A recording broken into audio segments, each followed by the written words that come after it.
You know, in North Carolina, we have real serious problems with dropout.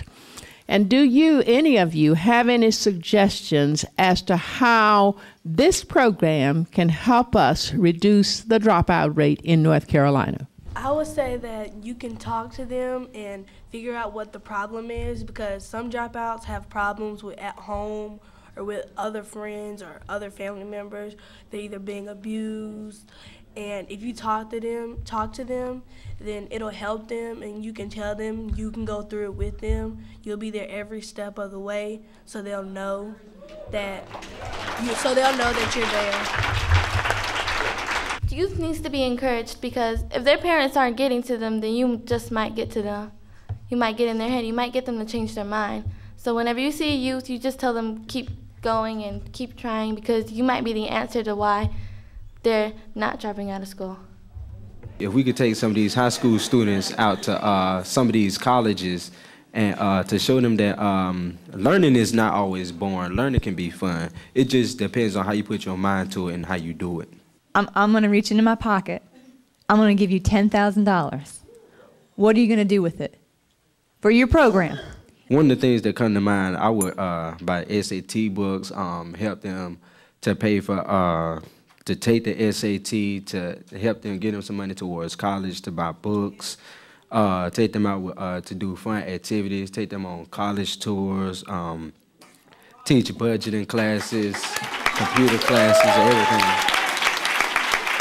I would talk it over with my director to give it to somebody that we know that is less fortunate than some of us at the Boys and Girls Club, so they'll have a college fund, or that we can use it to get more educational games and more computers, so that everybody can get on a computer and play educational games. I think in what you were saying that you might have a problem with transportation, and if I'm hearing correctly, you have to depend on parents or someone to take you and pick you up, and I may have misunderstood that. But do you think that more of your peers would go if they had a way to and from these activities? Well, yes, because all my peers are always taught, well, every time we go to school, I tell them about the after school program, and they always ask me if I could get my mom to give them a ride home. They'll be able to come more often. 3 years from now, what one thing must be in place in your program to ensure that you are being prepared to be competitive? I'm thinking maybe 3 years from now that they should add bilingual classes. In my after-school program, I think we can use more of volunteers to challenge us to stuff that we thought we couldn't be able to do. In my program, I think that we could use have more people come and step up to the plate and teach us how it is in the real world. Well, in my program, I think we should have more classes so we can learn about more in the future.